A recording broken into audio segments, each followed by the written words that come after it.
हमारे देश में हिंदू राष्ट्र की बातें होती रहती हैं, लेकिन पड़ोस में एक ऐसा देश है जहां ढंग से 3 करोड़ की भी हिंदू आबादी नहीं है। लेकिन वेद और पुराणों के टाइम से ही यह देश हिंदू देश रहा है। हम बात कर रहे हैं नेपाल की। आपके मन में भी ये सवाल उठता होगा कि नेपाल हिंदू राष्ट्र कैसे बना। जब 80 करोड़ हिंदुओं के साथ भारत कभी हिंदू राष्ट्र नहीं बन पाया, तो 3 करोड़ की टोटल आबादी वाला एक छोटा सा देश कैसे हिंदू राष्ट्र बन गया। और अगर नेपाल हिंदू राष्ट्र था, तो अब वहीं पर दोबारा हिंदू राष्ट्र बनाने की मांग क्यों हो रही है।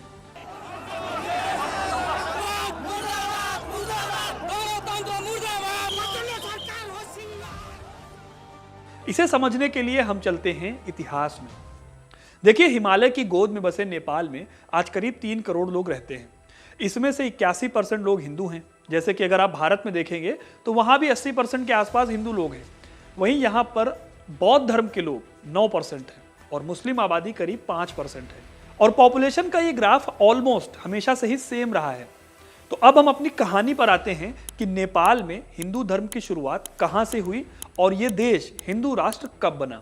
देखिए, नेपाल में हिंदू धर्म लगभग उतना ही पुराना है जितना कि भारत में। हमारे वेदों में नेपाल का जिक्र बहुत आसानी से मिल जाता है। स्कंद पुराण में नेमुनी या फिर ने नाम के एक ऋषि मिलते हैं जो कि हिमालय की गोद में रहते थे। इन्हीं नेमुनी को और नेपाल को लेकर पशुपति पुराण में भी एक कहानी है कि आज से करीब 3500 से 4000 साल पहले ने नाम के एक हिंदू संत ने काठमांडू की घाटी में लोगों को बसाया था और एक गोपालक यानी कि गाय पालने वाले को वहां का राजा बनाया था। तो हमारे यहाँ की तरह ही वेदों के टाइम पर नेपाल में भी हिंदू धर्म पहुंच चुका था। हिंदू धर्म में यह मान्यता भी है कि माता सीता का जन्म नेपाल के ही जनकपुर में हुआ था। ऐसे ही महाभारत काल में भी संस्कृत ग्रंथों में नेपाल के किरात वंश का जिक्र मिलता है। इन लोगों ने महाभारत के युद्ध में भी हिस्सा लिया था। लेकिन आगे चलकर 6ठी शताब्दी ईसा पूर्व में जब बौद्ध धर्म का दौर आया, तब हिंदू धर्म की तरह बौद्ध धर्म भी नेपाल में खूब फैला। खुद भारत के महान सम्राट अशोक ने भी नेपाल जाकर भगवान बुद्ध के जन्म स्थान लुम्बिनी में उनकी शिक्षाओं को लेकर एक पिलर लगवाया था। इसी नेपाल से ही बौद्ध धर्म तिब्बत और ईस्ट एशिया के देशों में भी पहुंचा था। बौद्ध धर्म के प्रसार का ये जो सिलसिला है, ये गुप्ता पीरियड तक चलता रहा। यानी कि 4ठी शताब्दी तक नेपाल में हिंदू धर्म के साथ साथ बौद्ध धर्म भी काफी फल फूल रहा था। हालांकि 11वीं सेंचुरी तक कई राजा आए जो कि बौद्ध और जैन धर्मों को भी इंपॉर्टेंस देते थे, लेकिन फिर भी हिंदुओं की संख्या नंबर्स में हमेशा से ज्यादा रही थी। अब इसी जगह पर आप देखोगे कि भारत में तो और धर्मों के लोग भी आते रहे, यहाँ हमले करते रहे। अब सवाल ये आता है कि नेपाल में इस्लाम धर्म क्यों नहीं पहुंचा। तो इसका जवाब यह है कि नेपाल में भी मुस्लिम हैं, लेकिन उनकी आबादी काफी कम है। तो देखिए, 11वीं शताब्दी में जब भारत पर मुस्लिम आक्रमण हो रहे थे, तब नेपाल में खास वंश का शासन था। इन्होंने हिंदू धर्म पर बहुत ध्यान दिया, लेकिन इसी खास वंश के दौरान 1349 में बंगाल के शमसुद्दीन इलियास शाह ने काठमांडू पर हमला करके उसे बर्बाद कर दिया था और इस्लाम की यहीं से एंट्री भी हुई। लेकिन फिर भी यहाँ मुस्लिम आबादी तब नहीं बढ़ पाई थी।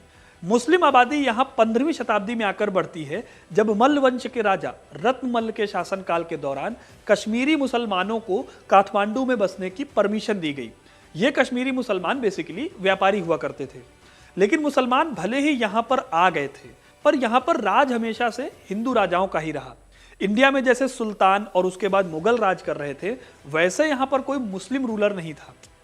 चाहे किरात वंश हो, खास वंश हो या फिर शाह वंश हो, सबके सब हिंदू धर्म को मानते थे। और फाइनली आया साल 1769, जब महाराजा पृथ्वी नारायण शाह नेपाल की सत्ता पर काबिज हुए और नेपाल का एकीकरण किया।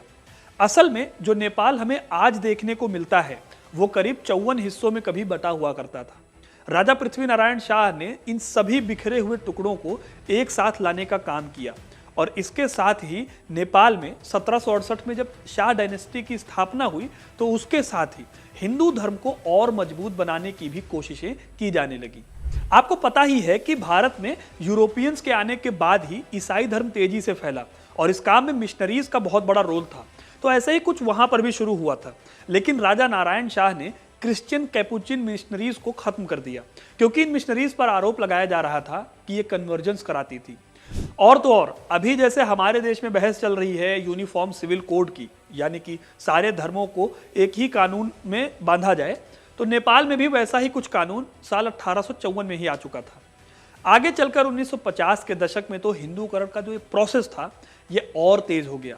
1951 में ही दूसरे धर्मों के कन्वर्जन पर बकायदा कानून बनाकर रोक लगा दी गई थी। इस टाइम पर पृथ्वी नारायण शाह वाला जो शाह वंश था वो दोबारा सत्ता में वापस आ गया था और इसी टाइम पर हिंदू धर्म के मंदिरों और हिंदू धर्म की प्रथाओं पर बहुत ज्यादा फोकस किया गया। इस बीच 1972 में राजा बीरेंद्र विक्रम शाह ने राजकाज संभाला नेपाल का और 1990 में जब देश का संविधान बना तो इसमें नेपाल को बाकायदा हिंदू राष्ट्र बताया गया। लेकिन इसी बीच साल 1989 में नेपाल में लोकतंत्र के समर्थन में भी कई सारे प्रोटेस्ट शुरू हो चुके थे और राजा को संवैधानिक सुधार स्वीकार करने पड़े और मई 1991 में पहली बार एक बहुदलीय संसद का गठन किया गया। लेकिन क्योंकि पार्टी सरकार आ गई थी इसलिए राजा और सरकार के बीच में लड़ाइयां शुरू हो गई थी। अब नेपाल का ये स्टेटस सरकार और राजा के बीच लड़ते झगड़ते 2007 तक बना रहा। इस बीच 2001 में राजा और उनके पूरे परिवार की राजमहल के अंदर हत्या कर दी गई। उसके बाद भी इन कानूनों को हटाया नहीं गया। तब उनके बड़े भाई ज्ञानेंद्र वीर विक्रम शाह ने नेपाल की गद्दी संभाली। लेकिन 2006 तक आते आते सिचुएशन बदल गई थी। नेपाल में आज़ादी को लेकर फिर से बहस शुरू हो गई थी। इस बहस के चलते ही नेपाल में बड़े लेवल पर प्रोटेस्ट हुए और इसका रिजल्ट ये निकला कि 2008 में नेपाल के राजा ज्ञानेंद्र वीर विक्रम शाह देव में राजशाही पूरी तरह से खत्म हो गई और आंदोलन को लीड करने वाली कम्युनिस्ट पार्टी ने नेपाल में नई सरकार बनाते हुए उसे रिपब्लिक और सेकुलर घोषित कर दिया। लेकिन लोग अब डेमोक्रेसी छोड़ना चाह रहे हैं। यही नहीं, अब वहां फिर से हिंदू राष्ट्र की मांग तेज हो गई है। असल में नेपाल में 2008 के बाद से ही कोई भी मजबूत सरकार सत्ता में नहीं आ पाई है। इन 15 सालों में 11 प्रधानमंत्री बन चुके हैं। सबसे बड़ी बात यह है कि इसमें से 3 प्रधानमंत्री अकेले 2011 में बने थे। ऊपर से देश में कम्युनल झगड़े बढ़ गए थे। कई ऐसी घटनाएं सामने आई जिसमें कि बहुसंख्यक आबादी को परेशानियां झेलनी पड़ी। 2021 में नेपाल की सेना के एक एक्स जनरल रुकमंगू कटावल ने हिंदू राष्ट्र स्वाभिमान जागरण अभियान शुरू किया। इसके बाद 20 हिंदू धार्मिक संगठनों ने मिलकर एक हिंदू राज्य की अपनी इच्छा जताई और इसी साल नेपाल में 2021 में जनगणना की रिपोर्ट आई जहां पर यह पता चला कि नेपाल में मुस्लिम आबादी लगातार बढ़ रही है। अब इन्हीं वजहों से नेपाल के लोग आज न सिर्फ हिंदू राष्ट्र की मांग चाहते हैं बल्कि वो अपने पुराने राजा को भी वापस लाना चाहते हैं। तो ये थी कहानी कि नेपाल में हिंदू राष्ट्र कैसे आया और आज दोबारा इसकी मांग क्यों हो रही है। आपको इस बारे में क्या लगता है हमें कमेंट करके जरूर बताइएगा। वीडियो अगर पसंद आई हो तो इसे लाइक और शेयर करना ना भूलें और इतिहास से जुड़ी ऐसी ही घटनाओं के बारे में जानने के लिए हिस्ट्री कनेक्ट को सब्सक्राइब जरूर करें। धन्यवाद।